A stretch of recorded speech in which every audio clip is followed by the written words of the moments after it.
Buksan natin natin po mga Bibles. Psalms 119. Psalms 119.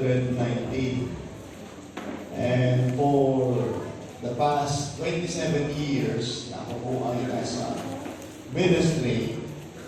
And I learned something. Sabi ko, ito yung mga narinig ko, natutunan ko, at nakita ko na gusto ko pong ibahagi po sa inyo ngayon pong umaga. 3 important words to live by. Yan ang pag-uusapan po natin. 3 important words to live by. Sa ating pong pamumuhay, may mga bagay na mahalagang magbibigay sa atin ng motivation and encouragement to keep on going bilang mga Kristiyano at bilang mga disciples ng ating Panginoong Jesucristo. Psalms 119, let's begin reading from verse number 14. Psalms chapter 119, verse 14 down to verse number 16. If you were there, say aloud, Amen. Ang sabi po ng Bible, verse 14, I have rejoiced in the way of thy testimonies, as much as in all riches.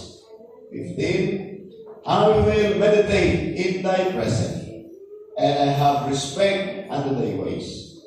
I will delight myself in thy statutes. I will not forget thy word. Let us go to the word of prayer. Loving Father, we thank you so much for your words for this morning. Salamat po sa mga awiting aming narinig. Salamat po sa pagbibigay niyo sa amin ng pagkakataon na muling makapakinig ng inyo po mga salita. Salamat sa bawat bisita, sa bawat Kristiyano, sa bawat anak niyo narinig ito ngayong umaga. Tulungan niyo po kami. Help us once again to learn from your word for this morning. Gamitin niyo po ako. I can do nothing without you. Alam niyo po ang aking condition, alam niyo po ang aking kalagayan, Panginoon. I just want to be a blessing. So help these words, your words, na ito'y makakatulong po. Ang mga salitang ito ay nakatulong po sa akin. That's why I want to share to your people this morning, even for our first-time visitors. Bless the hearts of the people, dear Lord. If there are any wicked ways na makita niyo po sa amin, ay kami humingi ng paumanhin. Turuan niyo po kami, bigyan niyo kami ng kababaang loob. Salamat po, Ama. Ito po lahat ng aking dalangin sa pangalan ng aming Panginoong Jesus. Amen. Amen. Thank you so much. Good morning. Please be seated in the presence of our God. Kagaya po ng ating testimony last Wednesday, so I thank the Lord. I take the opportunity to thank the Lord for this month of August, sapagkat naalala ko na it is August, sabi ko bago patapos ang August, ay gusto ko magpasalamat sa Panginoon, sapagkat ito yung panahon ako po ay finally nag-report as a worker, as a servant of the Lord, to go full-time sometime in August 3 ng 1998. Ako'y naligtas noong August din po yun, ng 1988. And then, nabaptize ako ng April 30, 1997. Yun po yung unang simbahan. So, ako'y naligtas na noong ako'y bata pa. Ako'y nakalinig na ng magandang balik na ng kaligtasan sometime in 1987 or 88. Hindi ko na po matandaan. Pero alam niyo po, ang nakakatuwa doon na natandaan ko, sabi nang nag-share sa akin ng salita ng Diyos, sabi niya, tandaan mo ito. At ipinamemorize sa akin yung John chapter 1 verse 12. Sabi ng Bible, but as many as received Him, to them gave He power to become the sons of God, even to them that believe on His name. Although ako po ay nawala, backslide, ay hindi ko nakalimutan yung pagtanggap ko sa Panginoon. Ako'y nakarinig ng magandang balita ng kaligtasan, tumanggap sa Panginoon bilang tagapagligtas. Nga lang, wala na nag-follow up na ako'y mabaptize, kaya nga, I decided to review ko yung salvation ko in September 30, 1997, nung po ay nag-attend sa Fort Bonifacio, ay naging clear sa akin ang baptism. That's why I decided and I followed the Lord in the waters of baptism. And since naging member ako ng church, tapos napunta ako ng Pasig, doon po yung career na pinagdalahan sa akin. So every Sunday ay pupunta po ako ng Pasig, ng Fort Bonifacio, nasa Pasig po ako, Fort Bonifacio, para mag-attend ng service. And alam niyo po ba yung 50 pesos na allowance, kasi hindi pa naman ako marunong bilang mekaniko, at helper mechanic po ako. So 50 pesos yung allowance ko, kasi imagine. So, kayo, hindi niyo pinapahalaga yung 50 pesos, pero mahalaga sa akin yung 50 pesos in 1997, sapagkat yun po yung pamasahe ko from Pasig to Simbahan Pasig. Tapos papunta po ng aksakayan po ay doon po sa may EDSA Central kung tawagin. So, EDSA Central, and then mula doon, papunta ng Fort Bonifacio to Guadalupe. So, nakaiilang sakay pa ako. So, ubus na po yung 50 pesos. Pero alam niyo po, every Sunday, pag ibinigay na po ng Sabado po yung aking allowance sa 50 pesos, itatabi ko na po yun para pumunta ako ng Fort Bonifacio. Salamat sa Panginoon. Noong September 30, nailipat na po, 1997, nailipat na po yung church sa Akubay. And then, October naman, tama-tama, nalipat na rin po ako ng Fort Bonifacio. Malapit na lang po yung talyer ulit na napuntaan ko sa church. Kaya nga, mula October, sometime October, kalahati na siguro na October, second week ng October, nalipat na po ako doon. So, mula October ng 1997 na yon ay pumupunta na ako sa simbahan every afternoon pagkatapos ng aming trabaho. Nag-construction, tuloy-tuloy, and then uuwi doon sa bahay ng uncle ko sa Fort Bonifacio sa Q71 MacArthur Road. Doon dyan sa may market ngayon na lokasyon. Na doon malapit yung quarters. Hanggang po sa nag-decide na po ako na mag-full-time nga po at August ng 1998 nag-stay na ako sa church. Salamat sa Panginoon, pero bago po yun ay umuwi muna kami doon sa uncle ko, and then kami po ay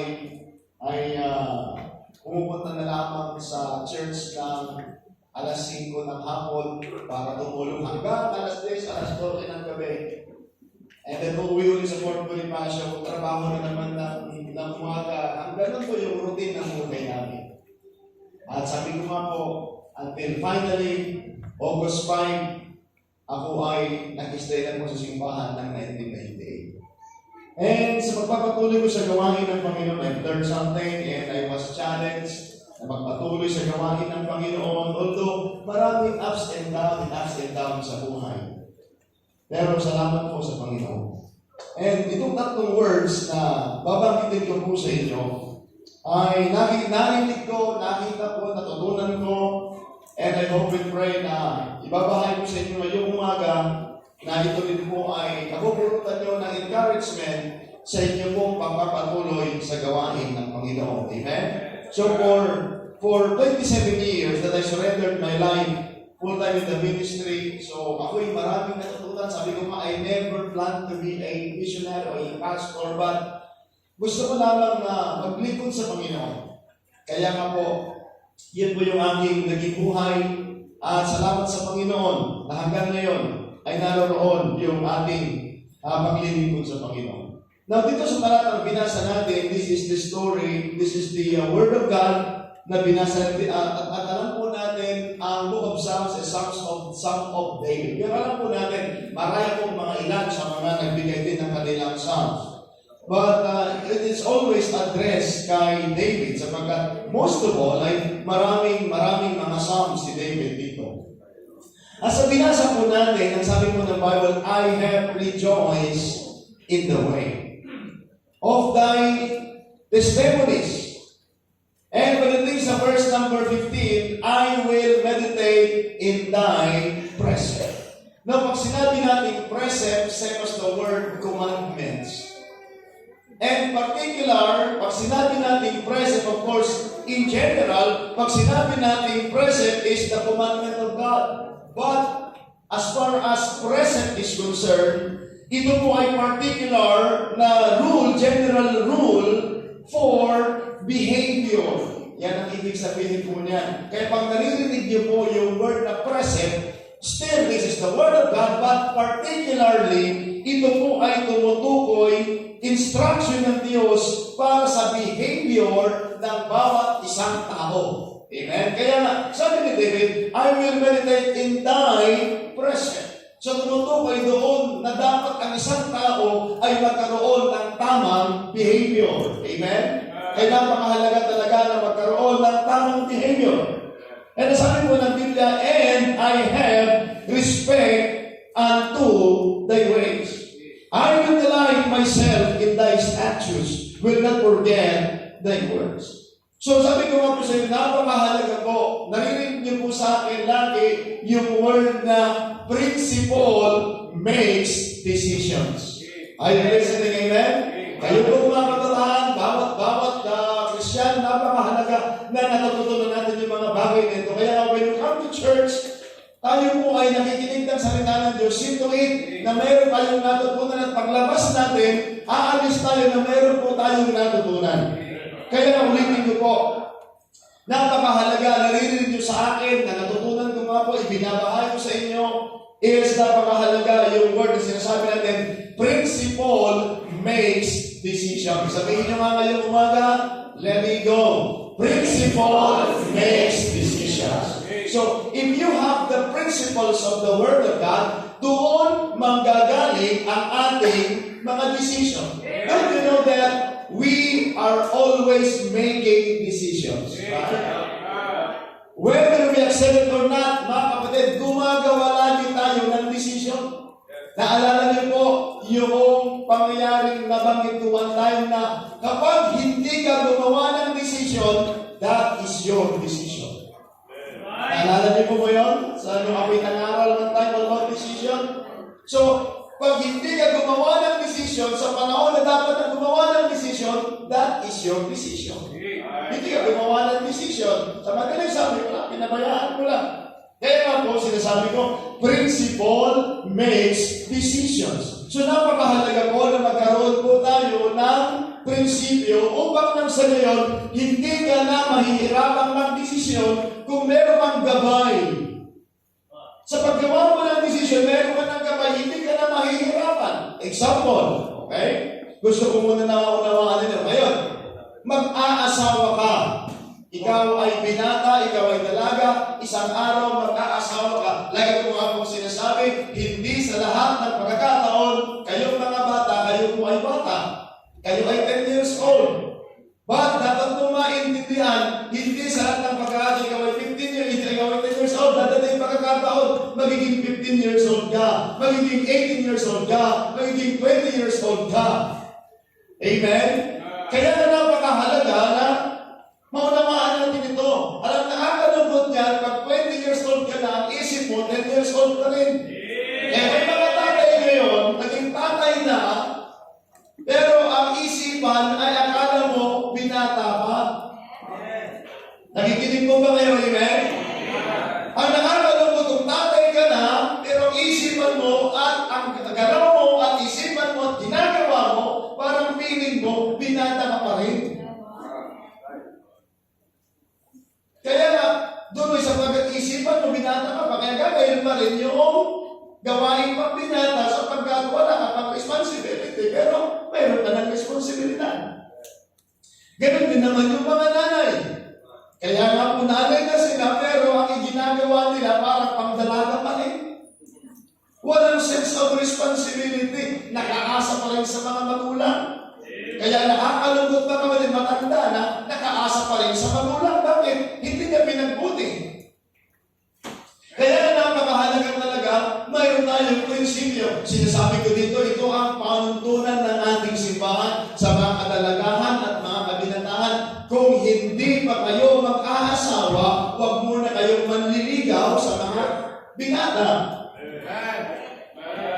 Ganun din naman sa mga dalaga. Now, ngayon, ito yung focus ninyo. Nag-aaral marami kayo, pagbutihin ninyo. Pero isang araw, ay handa ka ng mag-asawa. Well, go ahead. Amen? Pero situin, pag mag-aasawa ka ito, sapagkat tayo pong mga lalaki, tayo pong magiging responsible sa ating pamilya. Situin, pag nag-asawa ka na, ay kaya mong i-provide yung 3 basic needs. Ano po yung 3 basic needs? Pagkain, unang-una. Wala nang oras at panahon, hindi tayo kumain. Puro tayo kumain. At least pagkain. Pangalawa, damit. Pangatlo, tirahan. Kaya alam niyo siguro yung mga nai-inlove ng mga kabataan, ipaunawa niyo yung responsibility pag nagpamilya ka, palagay ko, titigil sila sa kanilang iniisip na magpamilya na. Ay, meron namang pension si mama, si papa. My goodness. Kaya may nakakalungkot dyan eh. Kaya ngayon, matanda na kasapahin sa magulang. Are you listening, amen? Kaya ngayon mga kadalagahan, situin na yung isang lalaki na manliligaw sa iyo, ay kaya kang pakainin. Ang masaklap, ikaw ay pinagtsagaan ng mga magulang mo, inalagaan ka, pero pag inasawa ka, gamitin ko na yung word na yan, sorry for the word, pero pag ikaw ay inasawa, gutom ang maabutin mo. Ako, kawawa ka. Kaya ang mahalaga na yung pinay mo ngayon, masaklang pagkakasawa ka, hindi ka pa marunong maghugas ng plato. Hindi ka marunong. Sinasagot tayo. Hindi ka pa marunong maghugas ng... Ay, ako. Maglilip man lamang ng hinigaan mo, tapos pag-asawa ka. My goodness. Kaya mga kapatid, mahalaga may prinsipyo. Principle makes decisions. Kaya kinakailan naglalagay tayo mga kapatid ng mga prinsipyo na bago ka dumating at pumuntas, lumagay sa ganyang kalagayan, handa ka na. And the reason why matindi ang problema ng mga pamilya ngayon, bakit? Ay hindi naging handa. Kaya mga kapatid, at least kung ito i-educate natin yung ating mga anak, may tayong prinsipyo sa buhay natin. Ay just imagine, pag mayroon magkakasawa yung ating mga anak, sino papasan? Tayo! Dapat matuto na sila sumayo sa kanilang sariling paa. Kaya alam niyo ba, tayo pong mga tatay, ako wala akong anak na lalaki, pero nagtuturo ako sa mga young people, be responsible. Huwag kang magpatamang-taman. Learn to sacrifice. Kinakailangan matuto kayo, maging masipag kayo isang araw. Magpapamilya kayo. Kaya nga sinasabi ko sa mga young people, mga kapatid, ako hindi ko dinidiscount. Inabutan mo na yan ang buhay mo na nakakita kayo sa squatter. Ang masakla, mag-aasawa ka, hindi kaya kayo ng squatter. Ay magsubigat naman sana tayo. Sorry for the word, pero sinasabi ko ito ay sinasabi sa mga young lady dito sa simbahan. At least, ngayon, nandito tayo sa kanyang kalagayan. Makinig na kayo para isang araw, i-bless kayo ng Panginoon. Kaya kita niyo po ngayon, kaya ang dami nating problema. Kaya ngayon bakit? Una, walang pagkakilala sa Panginoon. Kaya kung dito sa simbahan, dinalangan na dito, kinakailangan matuto ka, kaya ngayon kinakailangan may prinsipyo ka. At least, kung tinanggap mo ang salita ng Diyos, ikaw ay anak ng Diyos, diyan na ayusin ng Panginoon yung buhay at yung pamilya natin. Kaya masalamat sa Panginoon. Ito mga kabatang inaalagaan natin. Nasaan kaya sila pag wala sila sa Panginoon? Kaya masalamat sa Panginoon. Hindi tayo perfecto, pero mga kabatang salamat po na makikita natin yung pagbabago ng buhay kapag tayo po ay nakakilala sa Panginoon. At least matuto kayong magtiyaga, matuto kayong sumika. Huwag niyo mabusin yung inyong panahon sa kaka-cellphone. Huwag niyo mabusin yung panahon sa walang kapag-kapag bagay. Maging masipag kayo. Ang masaklang tatay na iasa pa ang pagpamilya sa kanyang magulang. Na yung magulang ay umaasa lamang sa konting pension ng SSS. Na kung sa kanila yung sapat na. Pero isi-share pa sa mga anak. Tapos na. Kaya mga mahalaga na maunawaan natin. I learned, mga kapatid, na ito yung tatlong mahalagang bagay sa ating buhay na dapat isabuhay natin. Number one, faith. Faith, amen? Sa Tagalog, pananampalataya. Don't you know that faith is believing?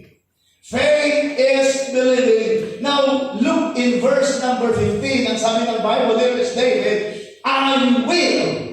Now, the word I will is a compelling word. Amen? It is a purposeful. It is a demanding situation. It is a convincing. And most of all, it is a decision. Pag sinabi natin I will, it is a decision. Sabi niya, I will meditate on thy precept. It's a decision, mga kapatid. Kaya na dapat natin maintindihan na pag sinabi natin pananampalataya, it is a decision. I will believe in God. Pag sinabi mo, I will believe in God, and I believe God, it is a decision. Amen? Mga kapatid, kaya nga, napakahalaga yung ating pananampalataya. Your faith is very important. And of course, if you have faith, there must be a subject of your faith. Now, ano ang subject ng ating faith? It must be God. Amen? Kung ang subject ng ating pananampalataya ay may subject, dapat ang subject ay Diyos.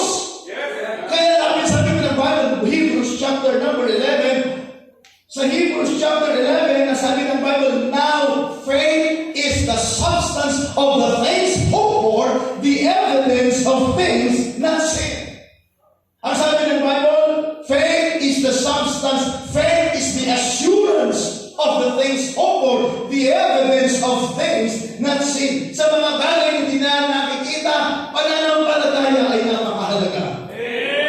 Amen? Hindi natin nakikita ang Diyos, pero salamat, meron siyang salita na dapat natin maintindihan. That's why we believe in God. Amen? Kaya mga kapatid, kung meron ang bagay na pagtitibayan tayo, yung ating matibay na pananalig sa Diyos, paniniwala sa Diyos, ang subject is God. The object of our faith is God. Amen? Kaya napakahalaga yung pagkakilala natin sa Diyos. And thank God, we have the written word of God na nakilala natin ng lumusan ng Diyos. That's why do you know that God revealed Himself to mankind. He revealed Himself to mankind. Ang sabi ng Bible, kaya alam mo ba, the special revelation of God is His Word. This is the complete revelation of God, His Word. Salamat sa Panginoon na mayroon tayong salita ng Diyos. Kaya bakit tayo mayroon paniniwala sa Diyos? Sinabi ng kanyang mga salita. Kaya mga kapatid, faith is very important. Yung matibay na pananalig natin sa Panginoon. Kaya nakita po ninyo, ulitin ko po, ang object and subject ng ating faith, it must be God. In Mark chapter 11, in verse number 22, noong ating Panginoong Jesucristo nakikipag-usap sa ating, sa kanyang mga disciple, anong sabi ng ating Panginoon? From His very mouth, in Mark chapter 11, verse number 22, have faith in God. Have faith in God. Fathers, have faith in God. Mothers, have faith in God. Young men and young ladies, have faith in God. Kaya salamat na meron po tayong gabay ng salita ng Diyos at dito nagkakaroon tayo ng matibay na pananampalataya because of His Word. Kaya na napakahalaga na ating pag-aaralan ng salita ng Diyos. Here's David, sabi niya, I will meditate in thy presence. Ulitin ko po, the word I will is a decision. It's a compelling word. That's why it is very important sa bawat isang tao na gumawa tayo ng desisyon na manampalataya sa ating Panginoon. Pagtibayin natin ang ating pananalig sa Panginoon. By the way, let me remind you, brethren, Christians, you got saved because of our faith. Amen? Ephesians chapter 2, verse number 8 and 9, the Bible says, "For by grace are ye saved through faith, and that not of yourselves. It is the gift of God, not of works, lest any man should boast." Kaya masalamat, nagkaroon ka ng pananalig sa Panginoon, kinilala mo ang Panginoong Jesucristo bilang iyong Panginoon at sariling tagapagligtas. Kaya ngayon, sasabihin natin, we have the assurance of heaven because we trusted the Lord Jesus Christ. We accept Him as our Lord and personal Savior. Kaya faith is very important. Amen? For by grace are you saved through faith. Kaya alam niyo po, nabago yung buhay natin dahilan sa pananampalataya. Faith is very important because it brings salvation. It brings new life. It brings joy. Oh, salamat sa Panginoon. Dati, malungkot ang buhay natin.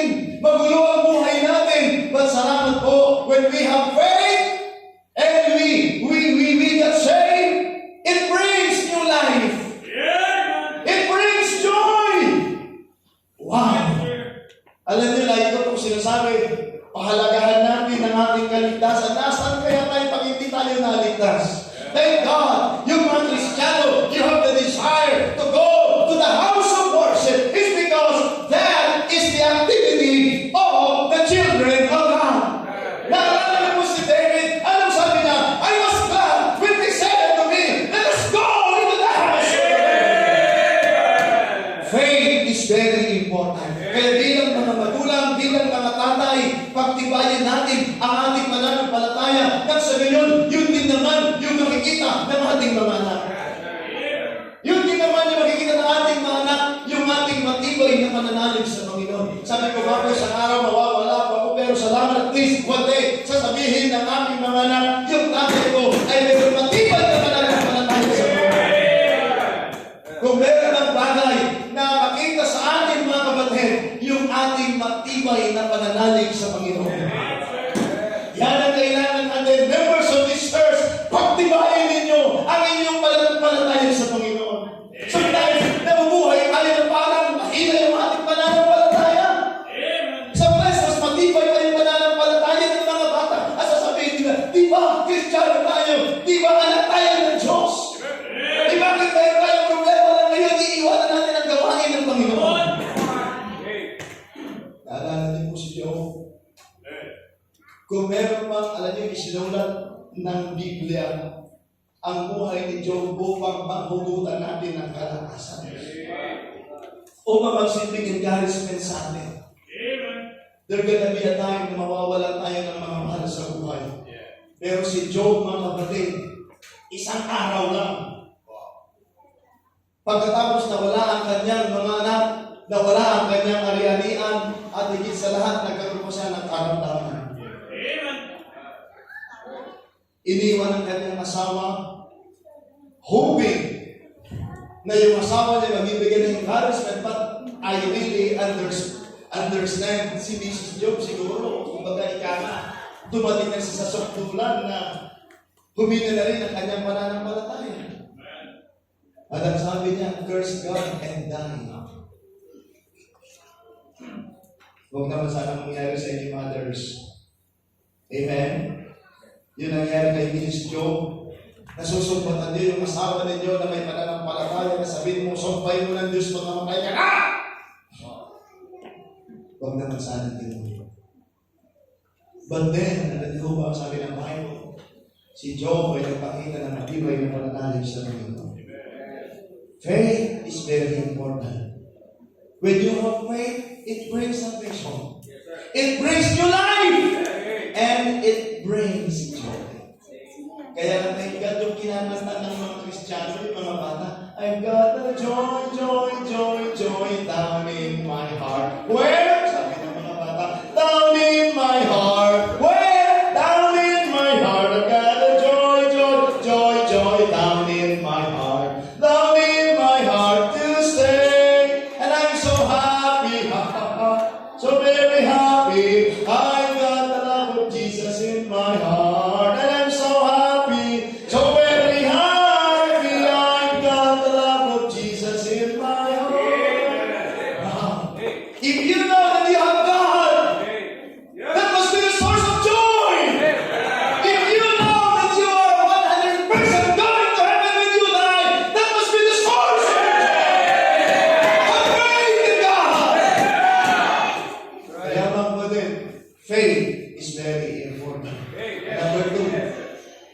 Not only that faith is important, but also service is very important.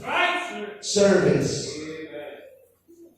Because I have faith, because I have believed God, I will serve Him. Kaya mga kapatid, also a decision. Kaya mga kapatid, napakahalaga na maunawaan natin yung word na service. Paglilingkod, amen? Don't you know that in the Old Testament, serving God is already an issue? Are you listening, amen? Naunawaan niyo po ba, even in the Old Testament time, ang paglilingkod sa Panginoon ay issue na po yan. Look, Joshua, chapter number 24. Nakita natin doon, mga kapatid, bago magtapos ang panahon ni Joshua, and we know that Joshua was the assistant of Moses, the successor of Moses. Not only that, he is the assistant of Moses, but he is the successor of Moses after the time of Moses, and here is Joshua called by God to continue the leadership of Moses. But don't you know, brethren, after na matapos na po, before na matapos yung panahon ni Joshua, inipon niya yung mga elders of the land back in those times.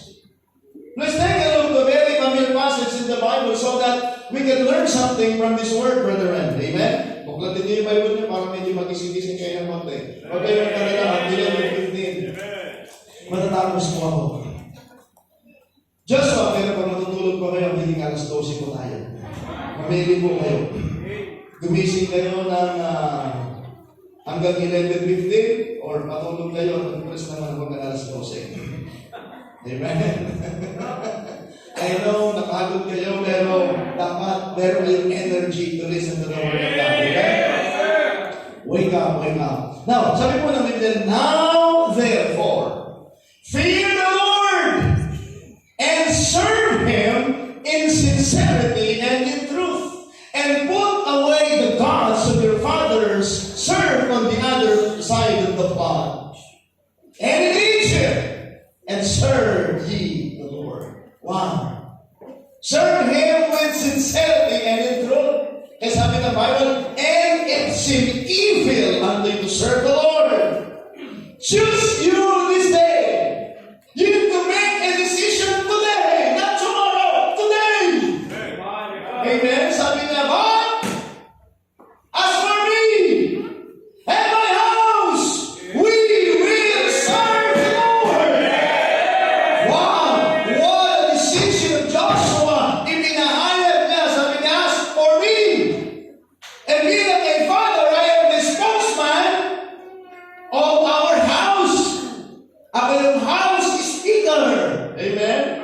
Speaker of the house. As for me and my house, we will serve the Lord. Wow! Bilang isang tatay, meron po siya isang magandang desisyon na maglilingkod siya sa Panginoon. Kaya mga kapatid, yan ang magandang hamon sa atin. Be like Joshua. Meron siyang servant's heart. Let's serve God with sincerity and in truth. May puso mapaglingkod. Alam niyo, problema ng lahat, gusto lahat maging boss. Pero mga kapatid, even our Lord and Savior Jesus Christ, nagpakita siya ng magandang example as far as the attitude, a servant's attitude is concerned. Mark chapter 10, 43 to 45. Matthew chapter 20, 26 to 28. Luke chapter number 22, 24 to 27. Ipinakita ng Panginoon, Jesus is the ultimate servant. Amen? An example of humility. Well, in fact, mga kapatid, ipinakita ng Panginoon ang servant's heart, servant attitude, ang servanthood, mga kapatid, and He washed His disciples' feet. Hinugasan niya ang paa ng kanyang mga apostol. Ipinakita niya ang kababahang loob. A model for followers. And if you're going to follow the Lord, Jesus is our example. Jesus' actions and teaching encourage the believers to adopt a mindset of humility and service, putting the need of others before their own. Kaya yan po mga kapatid, ang pagiging model.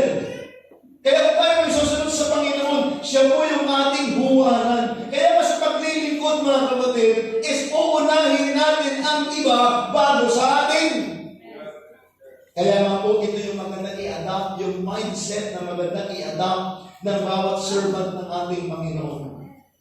Humility. Service, putting the need of others before their own.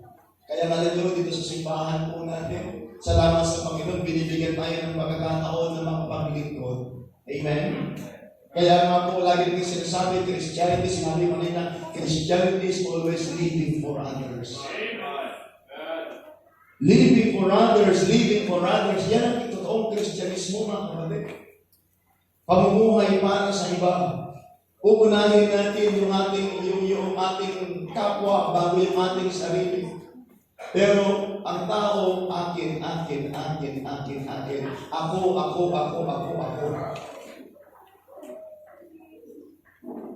Kaya mga mga kapatid, napakahalaga na dito sa simbahan, dinidevelop ang ating pusong paglingkod.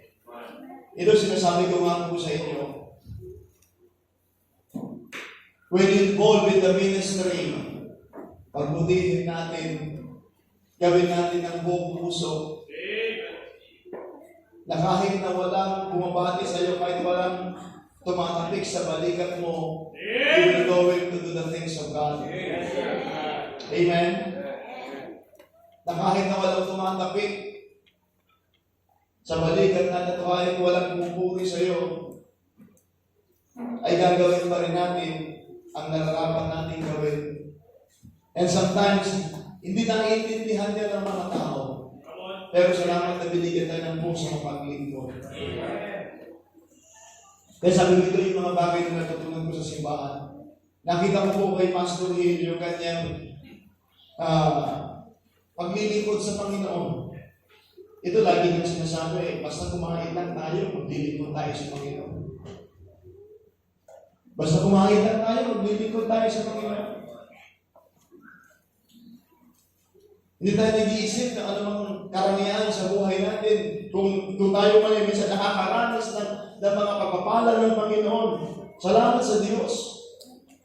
Pero, kaya sinasabi ko nga po sa mga kasama ko, and even pag ako'y naiimbitahan ng magsalita, unang-una, bakit nga ba tayo nagsuko ng buhay sa Panginoon? Para yumaman? Hindi po. Kasi alam niyo po ngayon, yan ang mga sinasabi ng iba na ang mga napupunta sa ministry nagpapayaman. Pero alam niyo po, ako naniniwala sa pagpapala ng Panginoon. Amen? Ako naniniwala sa pagpapala ng Panginoon na kung kami patuloy sa gawain ng Panginoon, naniniwala God will go into bless the ministry. Pero, yan ay sa gawain ng Panginoon. Kaya sabi ko po, walang ibang iniisip kundi ang gawain ng Panginoon ay mag-grow. Kaya kasi nasabi ko, binipilit ko, kung dumating man sa panahon na mawala ako, sana naman bahala na rin kayo sa aking pamilya. Amen? Ang gawain ng magpapatuloy sa biyaya ng Panginoon. Although tayo sabi ko nga po, pagka nawala ang leader, malaking transition po yun. Nakita ko po sa iba't ibang mga lugar, nagkaroon talaga ng malaking transition pag nawala ang lingkod ng Panginoon. Although hindi din maalis na marami talaga mga nagsasamantala. Kaya po naniniwala naman, I will with all my heart, na meron pa rin mga totoong lingkod ng Panginoon na namumuhay sa biyaya at tulong ng Panginoon na nagpatuloy nagpapagamit sa Panginoon. Kung meron mang mga nagpakasasa o meron mang namuhay ng kakaiba, but I still believe with all my heart na meron pa rin mga totoong lingkod ng Panginoon. Well, in fact, nakakita ko ng mga matatandang mga pastor na nabuhay ng simpleng buhay na sila po ay hanggang sa kinuha ng Panginoon. Pero naniniwala naman ako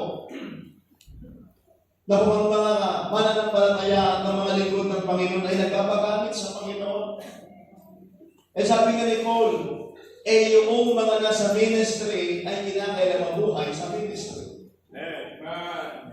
Yung naglilingkod sa ministry ay worthy na kumain naman for the ministry. Amen?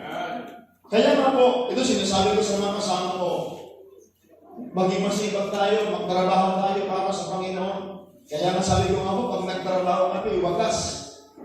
Hindi namin ino-observe. Binabiolate namin yung 8 to 5 na trabaho. Sabi ko dapat 6 o'clock, nagtatrabaho na tayo.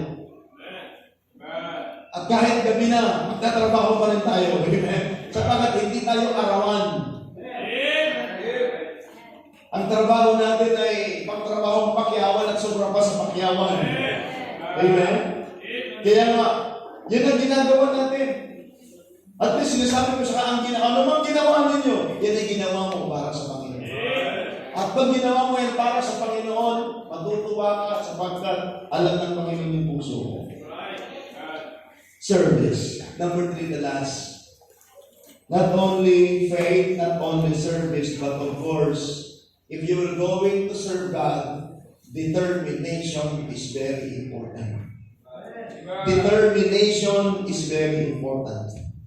Now, let's see in the life of David, how David determined in his service to the Lord. Please open your Bible to Psalms chapter number 57, and we can see the testimony of David. Psalms chapter number 57. At sabi ko, napagandang gagawin natin. Kung meron mang isa sa mga bagay na makita natin in the life of King David, is his decision and his determination in serving the Lord. Now, sabi po ng Bible, sa verse number 6, they have prepared a net for my steps. My soul is bowed down, and have dig a pit before me, in the midst whereof they are fallen themselves. 7. My heart is fixed, O God. My heart is fixed. I will sing and give praise. So we see here the determination of David na sa kabila ng mga challenges, sabi niya ay, they have prepared a net for my steps. Ipinapakita niya dito yung ginawa ng kanyang mga kaaway. Yung mga kalaban niya, ipinapakita niya yung condition na kanyang hinarap. Subalit sabi niya, my heart is fixed. My heart is fixed. There is a resolute faith. Pag sinabi natin resolute faith is marked by firm determination. David's heart is not moved by fear or adversity, but by firmly set on God. Yan si David. Even sa mga challenges na buhay niya, by the way, kung meron lang sa kanyang testimony, sabi niya, though I walk into the valley of the shadow of death, I will fear no evil. That's David. His heart is fixed. He is determined. Natutuon yung kanyang determinasyon para sa Panginoon. At ganoon din po tayo sa buhay natin bilang mga Kristiyano, bilang mga magagawa ng Panginoon, kinakailangan i-fix natin yung ating sarili sa paglilingkod sa Panginoon. Ang hirap yung pabago-bago. Mahirap yung pabago-bago ngayon. Gusto maglingkod sa Panginoon. Bukas, hindi na naman. Kaya sinasabi ko sa mga young people, gumawa ka na ng magandang desisyon. Maganda na yung desisyon mo, huwag mo nang babaguhin. Ang problema, pag nahirapan ka, magbabago ka. Baka hindi ako tinawag ng Panginoon. Sabi mo noon, tinawag ka. Ngayon, baka hindi ako tinawag ng Panginoon. Nagduda ka na sa panawagan ng Panginoon. Kaya alam niyo nung minsan, sabi ko nga, mahirap ang mga emosyonal na mga Kristiyano. Kaya mahalaga talaga pagka tayo ng fixed na decision. benediksyon. Amen? Ako naalala ko lagi sinasabi ni Pastor Gil, ano man ang pasukin ko, sabi niya, in-enjoy ko. Kaya ganoon din naman kayo, pinasok niyo ang ministry, i-enjoy niyo ang ministry. Kung hindi sa lahat ng pagkakataon sa buhay natin pag-aaral. Hindi sila pagkakataon na okay, pero kinakailangan matutunan natin. Matuto tayo na manindigan, di ba dito sa atin? Hindi sa ng pagkakataon tag-ulan. Hindi sa ng pagkakataon ay tag-araw. Pabago-bago ang panahon. Pero dapat, huwag tayong maging pabago-bago sa paglilingkod natin sa Panginoon. Maging determinado tayo kaya mga kapatid, walang tatalo sa isang taong determinado. By the way, kahit sa aspeto ng buhay natin, I believe kayo pong mga sundalo, kayo pong mga nag-aral, kayo pong mga may trabaho po ngayon. Alam ko, marami kayong mga hirap na dinaanan, pero pag nag-give up kayo nun, wala kayo sa inyong kinalalagyan. Pero tingnan ninyo, yung mga nag-give up, nasaan yung mga nag-give up? Kaya mga kapatid, kahit sa ang aspeto ng buhay natin, kailangan magiging determinado. Amen? Kaya kayong mga kapatid, be determined. At ganoon din sa buhay natin bilang isang Kristiyano, maging determinado tayo. Pag sinabi ni determination is the state of being determined. Just like David sabi niya, my heart is fixed. My heart is fixed. Meron siyang resolute faith. Meaning to say, marked by firm determination. Kaya na meron siyang determinasyon na magpuri sa Panginoon. Natutuon yung kanyang pagpupuri, yung kanyang praise and worship sa Panginoon. The statement, brethren, immediately followed by a call to sing and to give praise to God. Nung sinabi niya, my heart is fixed, sabi niya, I will sing and give praise. Did you know that David is a musician? Kaya sabi niya, my heart is fixed all over. My heart is fixed. I will sing and give praise. Immediately, sabi ko sa inyo, sinabi niya, my heart is fixed. Immediately followed by a call to sing and give praise to God, signifying confidence and joy in His presence. Alam niyo, sabi ko sa inyo, yun nararamdaman mo yung presensya ng Diyos sa buhay mo. A strong, stable, and inner spirit that is not easy to be swayed or broken. Nandoon yung kalagayan ni David na hindi basta-basta madadala ng anumang mga hamon. Nandoon yung kanyang confidence sa Panginoon, sa katotohanan mula sa salita ng Diyos. That's why, brethren, kapag dumating sa atin ang salita ng Diyos, kinakailangan na intindihan natin, maging fixed tayo. Sapagat may gawin ang Panginoon na hindi nagbabago. Ang Diyos na hindi mabago-bago. Ang sabi nga ng Bible, for the gifts of the calling of God are without repentance. And here is the Lord Jesus Christ, nung nagbabayad siya ng ating kasalanan, hindi mabago-bago yung isipan niya. Kaya alam niyo, kayo pong mga kabataan, naging Kristiyano kayo, magpatuloy sa inyong pagiging Kristiyano, maging determinado. Alalahanin ninyo, as I close this message this morning, alalahanin ninyo, ito lagi ko pong sinasabi, kapag kayo ang naunang naligtas sa inyong pamilya, alalahanin mo, ikaw ang unang nakarinig ng magandang balita ng kaligtasan, nawa ikaw ang narinig ng Panginoon para mga loved ones mo ay maligtas. Huwag na sana na mangyari. Just like the rich man, kailan siya nagkaroon ng concern para sa kaluluwa ng kanyang mga kamag-anak when he was already in hell. Ano yung request ng mayaman? The first is for himself. Ano sabi niya? Send Lazarus that he may be the tip of his finger in water and cool my tongue, for I am repented in this place. And what is the second? Sabi niya, I pray therefore, Father, rain